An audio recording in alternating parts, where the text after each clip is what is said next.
বাংলাদেশে যুদ্ধ করতে চায়, আমি বলবো তোরাই কি আনবে ভারতকে? ভারত আমাদের সাথে যুদ্ধ কোনোদিন করবে না।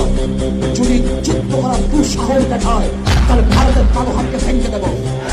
যদি ভারত আমাদের সাথে যুদ্ধ করতে চায় তাহলে বাংলাদেশের প্রত্যেকটা নাগরিক তার ঐক্যবদ্ধ হয়ে ভারতকে এমন শিক্ষা দিবে, এমন পরাস্ত করবে, তাদেরকে এমন ভাবে পরাজিত করবে সেই পরাজিত ভারত কোনদিন দেখে নাই, দেখবে না ইনশাআল্লাহ। আমি ভারতকে স্পষ্ট ভাষায় বলতে চাই, আপনার যে দুঃসাহস থাকে আপনি যুদ্ধ শুরু করুন। আমরা আগে করতে চাই না, আমরা আগে লড়াই করতে চাই না। আমরা চাই পার্শ্ববর্তী প্রত্যেকটা কান্ট্রির সাথে ভালো ব্যবহার করতে, ভালো সম্পর্ক রাখতে। কিন্তু কেউ যদি আমাদের আঙ্গুল তুলে ওই আঙ্গুল হাতে রাখা হবে না। কেউ যদি আমাদের চক্ষু তুলে ওই চক্ষু শরীরের মধ্যে থাকবে না। কেউ যদি আমাদের সাথে লড়তে আসে ওই পালকে ভেঙে দিব ইনশাআল্লাহ। আমরা ভয় পাই না, বাংলাদেশের মানুষ কোনোদিন ভয় পায় নাই।